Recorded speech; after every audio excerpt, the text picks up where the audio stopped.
दुर्दैवी पंचतारका बाबूराव अर्नाळकर. प्रकरण 7. वैशाखीची कामगिरी. मंगेश घोरपडेने पंचतारकांपैकी तो एकच हिरा कोणत्या तरी लबाडीने आणि अडवळणाने मिळवला होता, अशी कल्पना चंद्रवदनाच्या मनात इतकी खोलवर रुजली होती की त्याला मेघमालेचे ते शब्द ऐकताच भलताच धक्का बसला होता. ती तसे बोललीच नाही.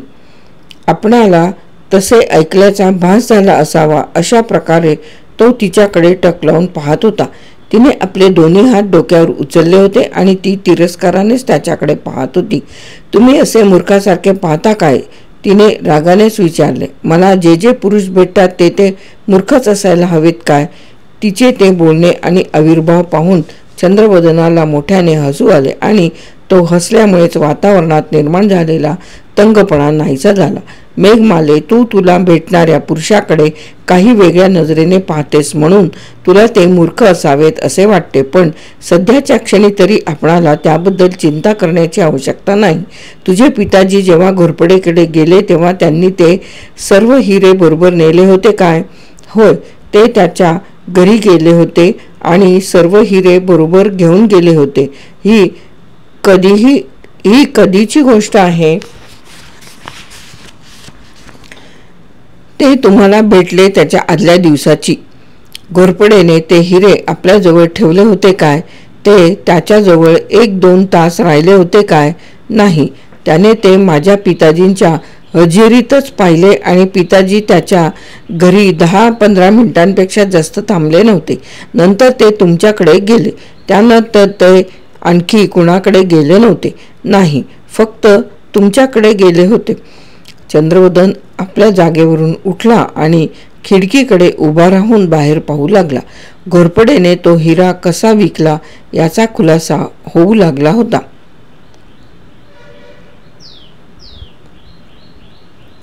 मेघमालेने जे काही सांगितले होते त्यावरून तो खुलासा होत होता आणि बाकीचे 4 हिरे कसे अदृश्य झाले होते हेही स्पष्ट होत होते. घोरपडेला सुद्धा ते कुठे आहेत हे का माहीत नव्हते हेही चंद्रवदनाच्या लक्षात आले होते. घोरपडे किंवा सूरजलाल बक्षी यांना ते हिरे कुठे आहेत हे माहीत नव्हते हे आता सिद्धच झाले होते. चंद्रवदनाची समजूत होती तितका जर बाज-बहादर प्रामाणिक असला तर त्यालाही ती कल्पना नव्हती. संशय घेण्यासारखी फक्त 2च माणसे होती आणि ती म्हणजे मेघमाला आणि विश्वजित. पण त्यांचाही संशय घेणे कठीण होते. तर मग उरले कोण? वैशाखी, मंछुराम.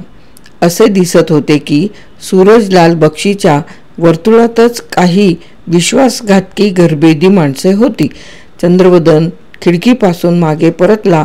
पुन्हा मेघमालेने आपले डोके भडकवू नये अशी त्याची मनापासून इच्छा होती. तो म्हणाला, मेघमाले, आपण सर्वच या प्रकरणात गुंतलो आहोत आणि बाकीचे सर्व प्रश्न सोडविण्याचा प्रयत्न करणार आहोत.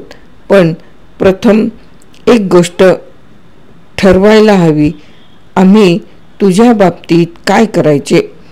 हा काय प्रश्न? ती म्हणाली, मी येथेच राहीन. ती अशी एकच गोष्ट आहे की जी तू करू नयेस. चंद्रवदन म्हणाला, तू मुंबईत परत यावे आणि तू का पळ काढलास हे पोलिसांना सांगणेच अधिक शहाणपणाचे ठरेल. मी पळ काढला? ती चिडून म्हणाली, मला पळ काढण्याचे कारणच काय?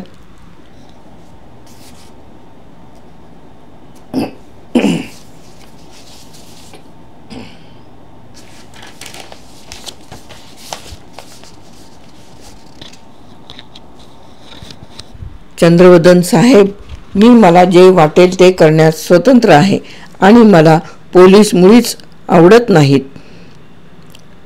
ते माझ्या पिताजींच्या नावाला कलंक लावतील आणि माझ्याही.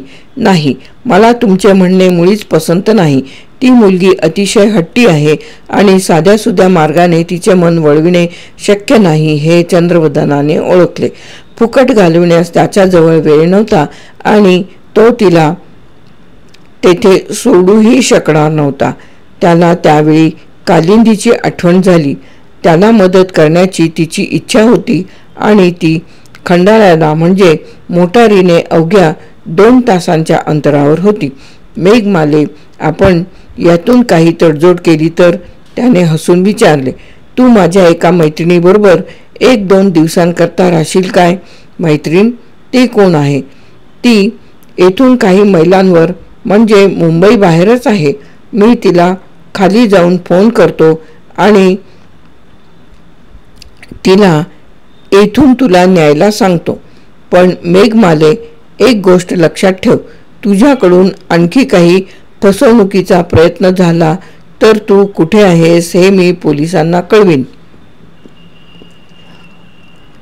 तिने क्षणभरच त्याच्याकडे टक लावून पाहिले आणि ती म्हणाली, कुठेतरी शांतपणे विश्रांती घेऊन राहणे मला खचितच आवडेल. ते ऐकून चंद्रवदनाचे समाधान झाले. खंडाळ्याला चित्रपूरची राणी राहत होती आणि कालिंदी त्या आपल्या मावशीकडे राहावयास गेली होती. त्या ठिकाणी पोलीस जिचा शोध करीत आहेत अशा एका तरुणीला पाठविणे चंद्रवदनाला मनापासून आवडणारे नव्हते. पण दुसरा काही मार्गच नव्हता. कारण मेघमाला जर पोलिसांच्या हाती सापडली तर त्यांच्या उलट तपासणी पुढे तिचा निभाव लागणार नाही हे त्याला माहीत होते. त्याबरोबरच बक्षी स्वस्त बसणार नाही याची त्याला कल्पना होती. त्याने तळमजल्यावर जाऊन कालिंदीला फोन केला आणि त्या पनवेल येथील विश्राम धाममधून मेघमालेला हलवावे असे तिला सांगितले. चंद्रवदनाला मदत करण्यास ती उत्सुक असल्यामुळे तिने ते लागलीच मान्य केले. आपण ताबडतोब पनवेल येथे निघणार आहोत असेही त्याने सांगितले. मेघमालेसारख्या आगंतुक पाहुणीबद्दल आपल्या मावशीला, चित्रपूरच्या राणीला ती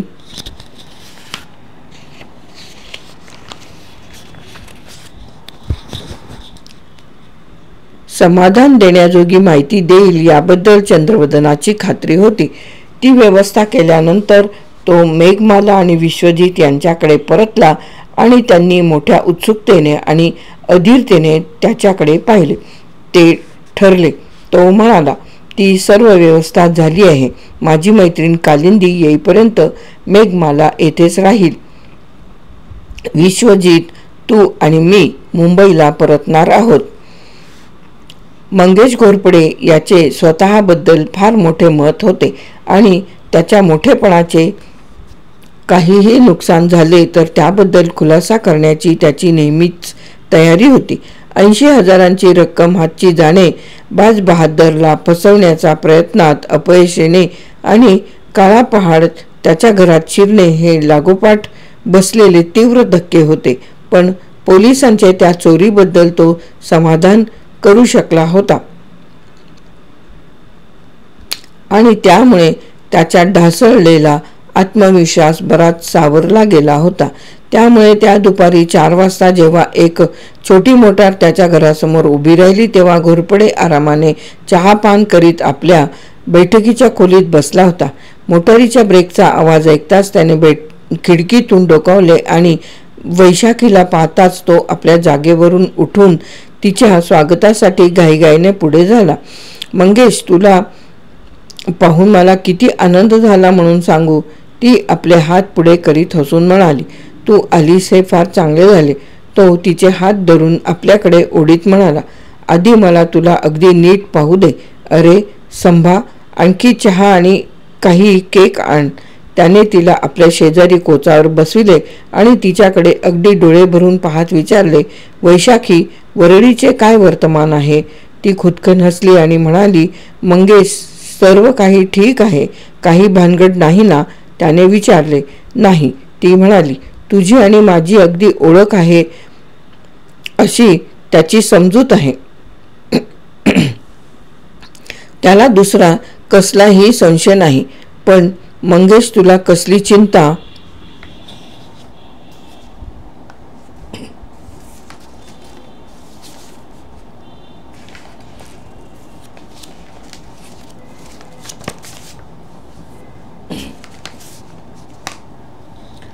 तुला कसली चिंता वाटत आहे? मला आणि चिंता? घोरपडेने मोठ्या रुबाबात विचारले. वैशाखी, तशी भलतीच कल्पना तू मनात आणू नकोस. कोणत्याही गोष्टीने माझी हिंमत कधीच खचत नसते. नाही म्हणायला गेल्या रात्री थोडासा त्रास झाला होता. त्रास? मंगेश, काही धोकेबाज प्रकार तर? तसले काही नाही. कुणाची तरी कल्पना झालेली दिसते की माझ्याजवळच बाकीचे हिरे आहेत. काळा पहाड येथे पाहणी करण्यासाठी आला होता. वैशाखीच्या मनात खळबळ उडाली होती. काळा पहाड तेथे आला होता आणि त्याने घोरपडेला जबरदस्तीने बोलावयास भाग पाडून बक्षीचा महालक्ष्मी येथील पत्ता मिळविला होता हे तिने ओळखले होते. मंगेश, तू त्याला काय सांगितलेस? तिने जोरात विचारले. त्याला काय हवे होते? ते जाऊ दे ग. या असल्या वेळी भलतेच प्रश्न कशाला विचारतेस? ते विसर. मला ते विसरता येणार नाही. तो माणूस अतिशय धोकेबाज आहे. जर तुझे काही भलतेच झाले तर माझे काय होईल? घोरपडेला खोटे बोलून फसवणे ही अतिशय सोपी गोष्ट आहे हे तिला माहीत होते. त्याच्या बडाईखोर स्वभावाचा ती योग्य फायदा घेऊ शकत होती आणि त्याला हरभऱ्याच्या झाडावर कसे चढवायचे हेही तिला माहीत होते. त्यामुळेच त्याने एक हिरा विकत घेतला आणि तो बाज बहादराच्या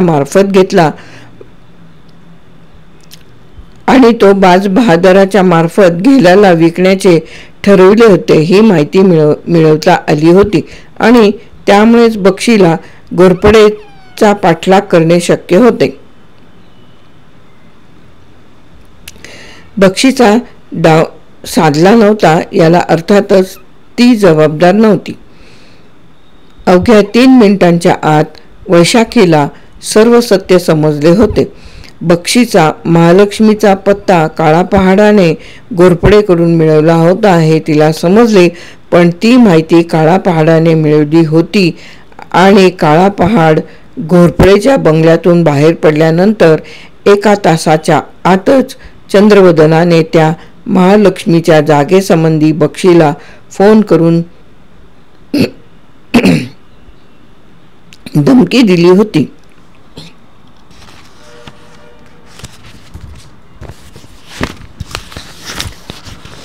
काळा पहाड बक्षी विचार करीत म्हणाला, हे मोठे चमत्कारिक आहे.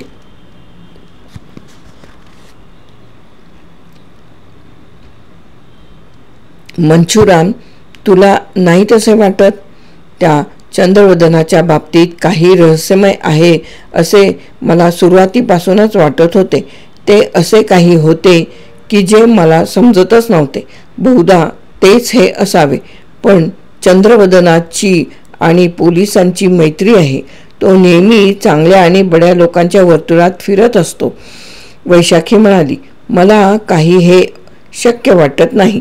काहीच अशक्य नसते. बक्षी म्हणाला, अर्थात चंद्रवदन आणि काळा पहाड यांची फक्त ओळख असेल आणि चंद्रवदन रत्नांचा संग्रह करताना ती चोरीची आहेत की नाहीत याबद्दल फारशी चिकित्सा करीत नसेल. तोच काळा पहाड असो वा नसो, तो आपल्या आजूबाजूला असणे फार धोकेबाज आहे. आपणाला शक्यतो महालक्ष्मी येथील आपली जागा सोडायची नाही आणि तो जर यापुढेही असाच त्रास देत राहिला तर त्या जागेला मोकण्याचा आपणावर प्रसंग येईल. वैशाखी, एकतर तू फार चांगले काम केले आहेस. आता तू चंद्रवदनाच्या मागे जा. पण घोरपडेचे काय करायचे? मी घोरपडेचे पाहून घेईन. बक्षी तिला आपल्याजवळ ओढत म्हणाला, तुला मंगेशबद्दल विशेष आपुलकी तर वाटत नाही ना? तू कुणाची आहेस हे विसरलीस तर नाही ना? ती आपल्या इच्छेविरुद्ध काहीही करू शकणार नाही याची बक्षीला इतकी खात्री होती की तो तिच्या उत्तरासाठीही न थांबता तेथून दूर झाला. वैशाखी एका बाजूच्या दाराने तेथून बाहेर पडली. तिची मोटार त्या दारापासून फार दूर नव्हती. काही मिनिटांतच ती मोटार रस्त्यावरील रहदारीत मिसळली. बक्षी तेथल्या एका खिडकीतून तिच्याकडे पाहत होता. काही क्षणानंतर त्याने त्याच्या मागे उभ्या असलेल्या मंचुरामकडे पाहिले. तेव्हा त्याचे डोळे फार निर्दय दिसत होते. कुणाला तरी चंद्रवदनाच्या जागेकडे पाठव आणि तो तेथून बाहेर पडल्यानंतर त्या जागेची कसून तपासणी करण्यास सांग. जर चंद्रवदन काळा पहाड असला तर त्याला कदाचित त्या हिऱ्यांची माहिती असेल. कदाचित ते त्याच्या जवळही असतील.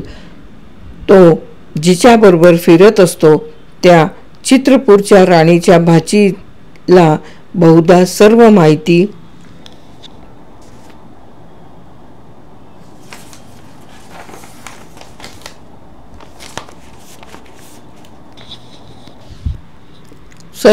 असणार. मंचुराम अफाट संपत्ती आपल्याकडे चालून येत आहे असाच त्याचा अर्थ आहे.